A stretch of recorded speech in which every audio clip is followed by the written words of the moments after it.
Rasulullah SAW adalah guru kita. Sepakati dulu poin ini. Tidak ada guru bagi umat Islam siapapun yang syahadat kecuali Nabi Muhammad SAW. Ini disepakati dulu. Semua dai dan ulama adalah pewaris beliau. Artinya harus mewariskan ilmu yang beliau ajarkan. Apa yang diajarkan itu yang disampaikan ke umat. Yang tidak diajarkan mereka larang agar dikerjakan. Kan begitu mestinya. Ini kaidahnya dulu. Masalah kasus ada orang imam pimpin doa setelah sholat, jangan dibahas doanya. Doa adalah ibadah. Tapi begini, sebelum anda kerjakan satu ibadah, tanya, saya mau ziarah kubur. Jangan ziarah kubur sebelum anda tanya bagaimana Rasulullah SAW ziarah kubur, agar jangan anda buat-buat ziarah kubur itu. Adanya orang taruh kembang di kuburan, siram air, buat batu nisan, pasang lampu, baca zikir-zikir di sana, karena dia mau ziarah kubur semaunya sendiri. Tidak bisa. Anda muslim, punya kiai, punya Rasulullah SAW, suri tauladan kita, uswatun hasanah. Tanya Rasulullah ziarah kubur bagaimana? Rasulullah SAW dalam hadis Bukhari menziarahi kubur Baqi. Datang, memberikan salam, mendoakan mereka, pulang. Nggak ada lagi yang lain. Nggak pernah Nabi SAW bawa kembang, siram kuburan karena sudah kering. Padahal Madinah panas 50 derajat, pecah-pecah tanahnya. Ada istilah di Indonesia kalau tanahnya pecah, kesian lagi diazab di bawah, kasih air, kasih kembang biar wangi, biar ditaruh kembang yang paling mahal. Kalau dia ahli maksiat tetap disiksa di bawah gitu kan. Jadi nggak bisa itu patokannya. Mau sholat, jangan pernah sholat dulu. Tanya Rasulullah sholat bagaimana, belajar 5 menit bisa. Oh rukunya begini, sujudnya begini, sama. Baru Allah terima. Tujuan Nabi SAW diutus untuk apa? Untuk dicontohi, diciplak hidupnya. Cara makannya, cara tidurnya, berpakaian, bahkan cara jalannya saja. Para sahabat contohnya, Nabi jalan begini.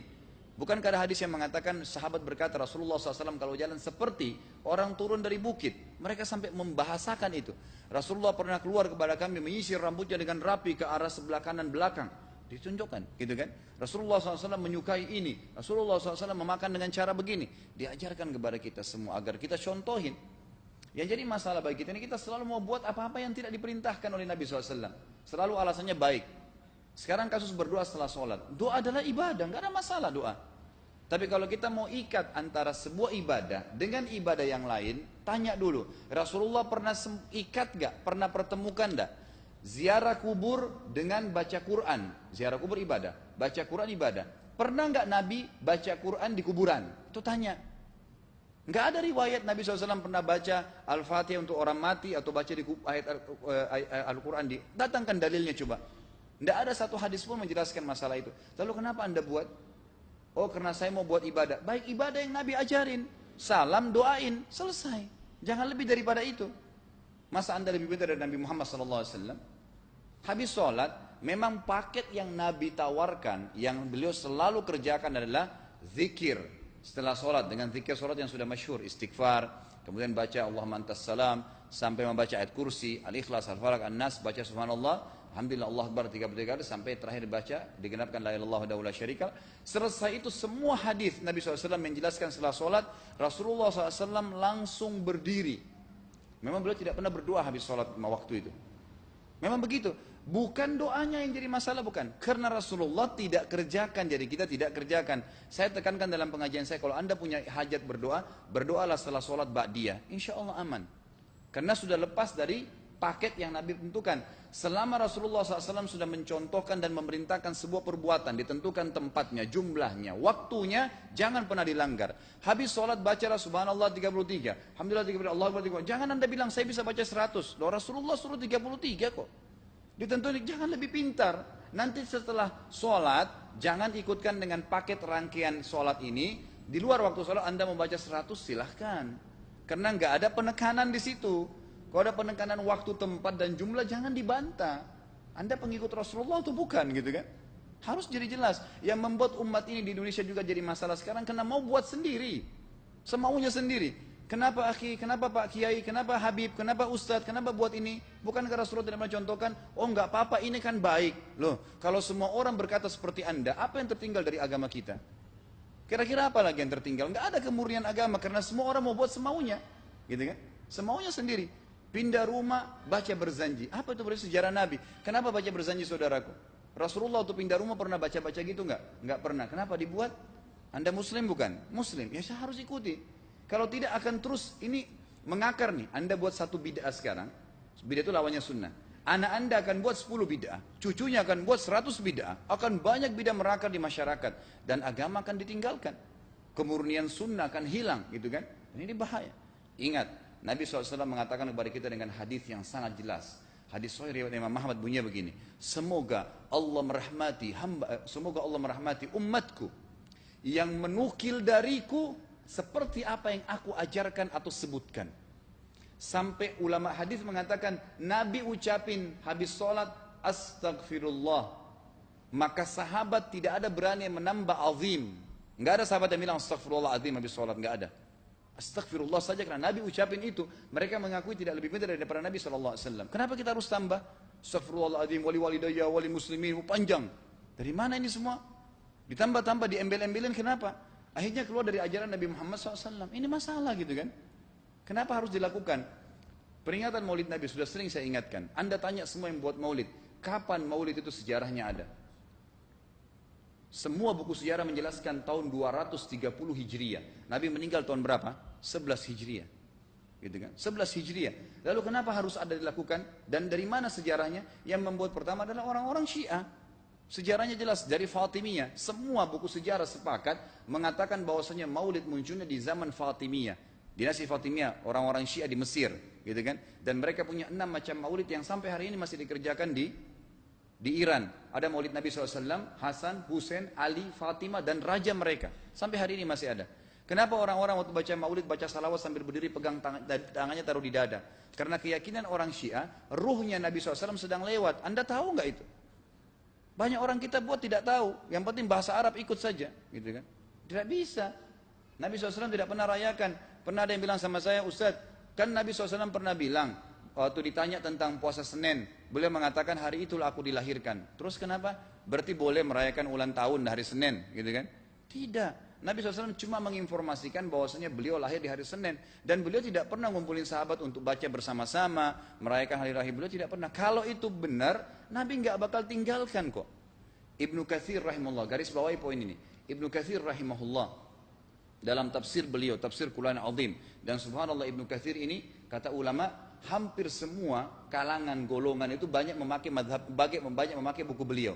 Walaupun berbeda dari sisi pemahaman yang lain, tapi tafsirnya kebanyakan kembali ke tafsir beliau. Beliau mengatakan tafsir surah Al-Maidah ayat 3 yang bunyinya a'udzubillahi minasyaitonir rajim, al-yawma akmaltu lakum dinakum. Hari ini saya sempurnakan agama kalian, kata Allah. Ya. Wa atmamtu alaikum nikmati. Saya sempurnakan nikmatku pada kalian. Artinya tidak butuh yang lain. Wa raditu lakumul Islam madina. Saya ridha Islam sebagai agama kalian. Kata beliau, ayat ini turun menandakan dan memastikan bahwasanya Nabi Muhammad SAW tidak meninggal dunia kecuali sudah mengajarkan semuanya, yang hitam, yang putih, yang gelap, yang terang, yang susah, yang muda, ya, semua dijelaskan. Siapa, kata beliau, yang menganggap masih ada sesuatu yang harus ditambahkan setelah Nabi SAW meninggal dan turun ayat ini, maka dia adalah ahli bid'ah. Dia orang yang membuat-buat agama. Nabi sudah ajarkan semua, selesai. Jangan ditambah, jangan dikurangin. Kita tidak lebih pintar dari Nabi SAW. Nabi nggak pernah rayakan hari lahirnya, jangan dirayain, selesai. Emang kenapa kalau kita nggak rayain? Kenapa? Tangan kita terputus? Enggak. Masih banyak ibadah yang disunnahkan gitu. Sama dengan kasus Isra dan Mi'raj. Kejadian besar dalam Islam. Tapi Anda boleh kembali kepada semua buku sirah. Saya tantang semua buku sirah Anda kembali. Insya Allah yang berpegang pada Al-Quran dan Sunnah, memang ada dasar wahyunya, maka semua akan menjelaskan. Nabi SAW setelah pulang dari Isra dan Mi'raj tidak pernah mengumpulkan sahabat-sahabat untuk merayakannya setiap tahun. Tidak pernah. Boleh dipelajari iya, setiap hari. Tapi ditentukan tanggalnya lalu dibuat acara. Tidak pernah Nabi SAW buat itu. Lalu kenapa Anda buat? Kalau Anda mau tetap buat, ya silahkan. Itu hak terserah Anda. Tapi saya ngajak kepada Anda kembali kepada kemurnian ajaran Nabi SAW. Kita tidak akan pernah kembali. Kata Syekh Utsaimin rahimahullah, umat Islam ini akan kembali kepada kejayaan mereka kalau mereka betul-betul kembali kepada ajaran Rasul mereka Muhammad SAW. Murnikan ajaran Nabi yang jalankan seperti yang beliau ajarkan, selesai, akan aman. Pasti akan kembali kejayaannya. Kita nggak bisa saling menghardik, saling menyalahkan yayasan ini, organisasi ini, kelompok ini, karena masing-masing mau beristidlal sendiri, mau menjalankan sendiri hukum-hukum agama ini, bukan mengikuti sunnah Nabi SAW. Jemaah haji kita, jemaah umrah, datang ke Mekah, tur dalam kota Mekah, naik ke gunung untuk lihat Gua Hira. Kenapa naik ke Gua Hira? Oh, Rasulullah pernah di sini. Baik, saya jelaskan. Nabi Muhammad SAW ke Gua Hira sebelum turunnya wahyu.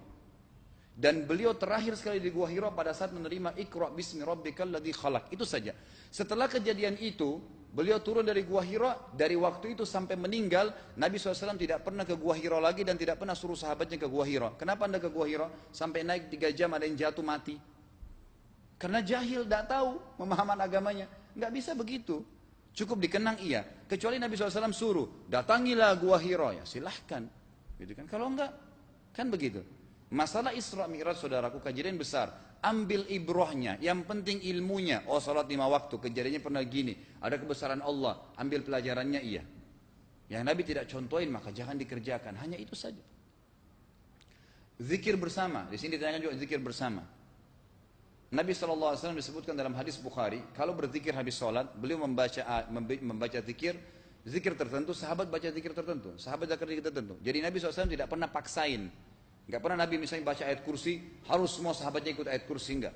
Nabi SAW baca ayat kursi, si fulan baca al-ikhlas, si fulan baca subhanallah, masing-masing. Dan ingat, Allah SWT mengatakan apa? Tentang masalah zikir dan doa ini. Ya. Dikatakan, ya, kita harus berdoa kepada Allah, ya, wadunal jahri minal qawli bil gudui wal asal wala takum minal ghafilin. Berdoalah kalian, berzikirlah kalian dengan doa kalian, dunal jahri minal qawl, tidak dengan teriak-teriak. Allah berfirman dunal jahr, tidak teriak-teriak, ya. Dan janganlah kalian menjadi orang-orang yang lalai. Makanya pernah ada sahabat waktu Nabi SAW berkata begini dalam hadis Bukhari juga, waktu pulang dari salah satu perjalanan, kalau kalian sedang menukik, kuda, unta lagi menukik, bertakbirlah, bilang Allahu Akbar. Kalau kalian sedang turun, menuruni sebuah lembah, bertasbihlah, bilang Subhanallah. Ada satu sahabat Badui, orang dari padang pasir, semangat dia jalankan sunnah Nabi. Waktu kudanya lagi naik, Allahu Akbar, dengan suara keras dia teriak. Jalankan sunnah kan? Tapi teriak ya.